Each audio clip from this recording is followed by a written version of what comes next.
एक भिक्षू अनेक वर्षांपासून एका मणिकाराच्या घरी भिक्षा मागण्यासाठी जात होता.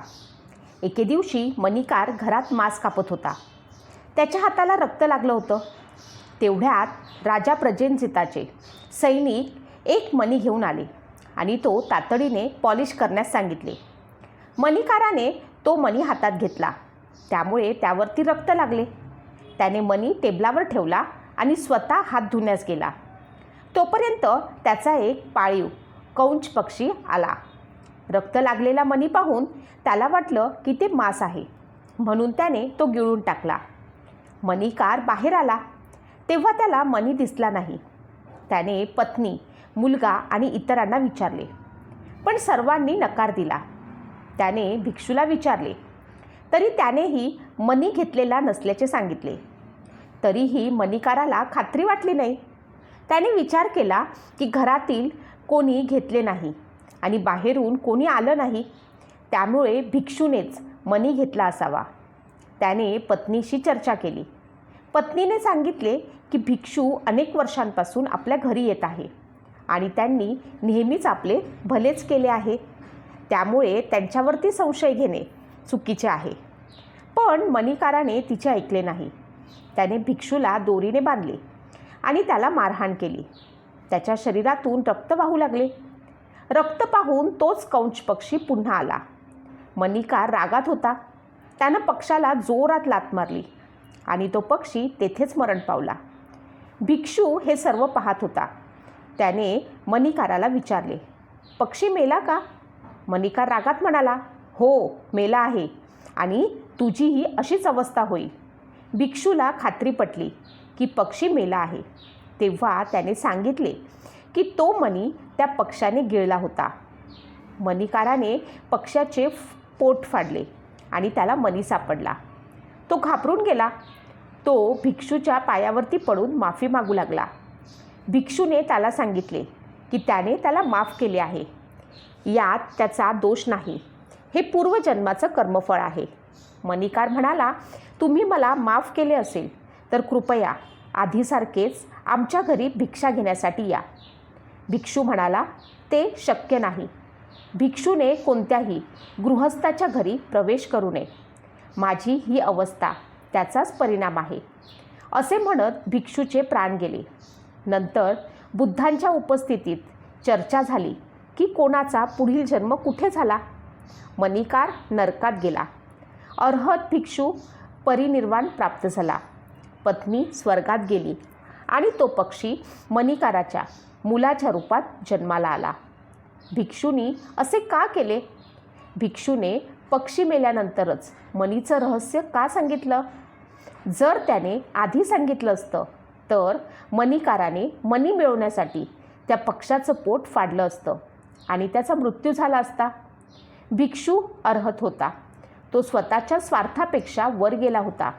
त्यानं स्वतःचा त्रास सहन केला, पण दुसऱ्याचा जीव वाचवण्याचा प्रयत्न केला. साधारण व्यक्ती आणि अर्हत यामध्ये फरक काय? साधारण व्यक्ती स्वतःसाठी जगतो, तर अर्हत स्वच्या पलीकडे गेलेला असतो. आता ह्यासाठी असलेली गाथा येथे सांगितली गेलेली आहे. त्या गाथेचा अर्थ अशा प्रकारे आहे की कर्मानुसार आपल्याला पुनर्जन्म होतो. सामान्य प्राणी पुन्हा गर्भात जन्म घेतात. पाप करणारे नरकात जातात, पुण्य करणारे स्वर्गात जातात आणि धर्मसाधक निर्वाण प्राप्त करतात. एकदा गौतम बुद्ध भ्रमण करीत असता एका गावात आले. त्या गावातील मुख्य व्यक्ती बुद्धांना पसंत करत नसे. जेव्हा त्याला माहीत झाले की बुद्ध आपल्या शिष्यासोबत गावात येत आहेत, तेव्हा त्याने गावातील लोकांना आदेश दिला की आपल्या घराची दारे बंद ठेवा आणि बुद्धांना भिक्षा देऊ नका. बुद्ध त्या व्यक्तीच्या स्वभावाला ओळखत होते. मार्गात जेव्हा त्याचे घर आले तेव्हा ते दरवाजात उभे राहून भिक्षा मागू लागले. बुद्धांचा आवाज ऐकून तो मुख्य व्यक्ती नाराज झाला आणि म्हणू लागला, तुम्ही येथून निघून जा. कामधंदा काही करत नाही आणि भिक्षा मागून पोट भरता. कष्टाचं काम करायला शिका आणि पोट भरा. बुद्ध गपचूप त्याचे अपमानास्पद बोलणे ऐकत होते. त्याचे बोलणे संपल्यावरती बुद्ध म्हणाले, माझ्या एका शंकेचे आपण समाधान करा. आपल्या घरी येऊन जर काही खाण्यासाठी मागत असेल, आपण ताट सजवून आणले, मात्र त्यानंतरही तो ते न स्वीकारताच निघून गेला, तर तुम्ही त्या खाद्यपदार्थाचे काय कराल? ती व्यक्ती म्हणाली, मी ते नष्ट करणार नाही आणि घरात ठेवून देईन. तेव्हा बुद्ध म्हणाले, त्या दशेनुसार आपले सामान आपल्याजवळच राहिले ना. त्याचप्रमाणे आपल्या घरी येऊन आम्ही भिक्षा मागितली आणि त्या बदल्यात आपण आम्हाला अपशब्द वापरले. भिक्षेत दिलेले हे शब्द आम्ही अस्वीकार केले, त्यामुळेच ते तुमच्याजवळच राहिले. मुख्य व्यक्तीला आपली चूक उमगून आली. बुद्धांची त्यानं क्षमा मागितली. तो त्यांचा शिष्य बनला. या कथेचं तात्पर्य काय? तर उग्रपणाने वागल्यास होणाऱ्या कामात अडथळा निर्माण होतो आणि संयमाने वागल्यास न होणारे कामसुद्धा पटकन होऊन जाते. आता आपण अंगुलीमालाची कथा ऐकणार आहोत. गौतम बुद्धांचे अनेक शिष्य होते, पण त्यामधील एक सर्वात वेगळा होता. तो एक डाकू होता. त्याला लोक अंगुलीमाल नावाने ओळखायचे. एकदा गौतम बुद्ध वैशाली नगरातून प्रवास करत होते. त्यांना काही लोकांनी अडवले. बुद्धांना लोकांनी सांगितले की वैशालीच्या बाहेरच्या जंगलात एक अंगुलीमाल नावाचा डाकू राहतो. तो लोकांना लुटतो, मारतो आणि नंतर त्यांच्या हाताची बोटे कापून त्याची माळ बनवून घालतो. अशा भयानक व्यक्तीसमोर जाण्यापेक्षा तुम्ही आज रात्री येथेच मुक्काम करा. तेव्हा गौतम बुद्ध म्हणाले, मी एकदा प्रवास करण्याचा निर्णय घेतला तर मी मागे वळून पाहत नाही. मला जावेच लागेल. लोकांनी अडवण्याचा खूप प्रयत्न केला. सुरक्षेसाठी सोबत येतो असेही म्हणाले, पण बुद्ध एकटेच निघाले. एकटे गौतम बुद्ध जंगलाच्या रस्त्याने दुसऱ्या शहरासाठी निघाले. रस्त्यात दाट जंगल आले आणि अंधार पडू लागला. तेव्हाच अंगुलीमाल त्यांच्यासमोर येऊन उभा राहिला. गौतम बुद्ध घाबरले नाहीत. शांत होऊन त्याला पाहत राहिले. डाकू म्हणाला, तुम्ही कोण आहात? बुद्धांनी आपला परिचय दिला.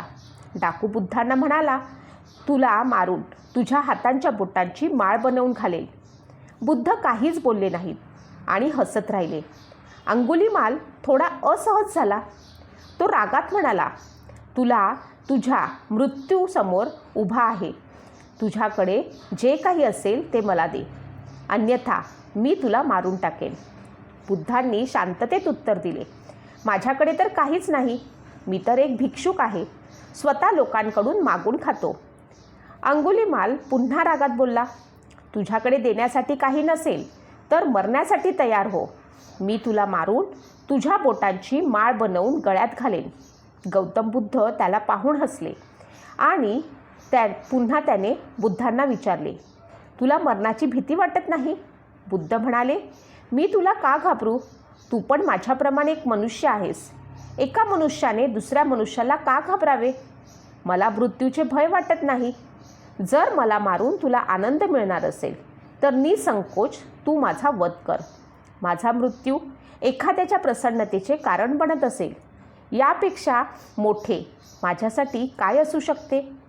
तू निसंकोचपणे माझी हत्या कर. बुद्धांच्या प्रभावाने अंगुलीमालच्या हातातून तलवार पडली. मृत्यूसमोर एवढ्या सहजरित्या उभा राहणारा व्यक्ती त्याने यापूर्वी पाहिली नव्हती. बुद्धांच्या व्यक्तिमत्वापुढे त्याचा सर्व आतंक पराभूत झाला. त्याने बुद्धांचे पाय पकडले. बुद्धांनी त्याची गळापीट घेऊन त्याचा उद्धार केला आणि त्याला आपला शिष्य बनवले. म्हणजेच एखादा व्यक्ती किती वाईट असली, पण जर तुम्ही तुमचा चांगुलपणा सोडला नाही तर कुणीही तुमचे काहीही बिघडवू शकत नाही. सत्य आणि धर्मापुढे प्रत्येक वाईट गोष्टीला झुकावे लागते. अडचणी आणि समस्यांना समोर बघून घाबरणे निरर्थक आहे. शांत मनाने त्याचा सामना करा. हेच सत्य आहे. नमो बुद्धाय.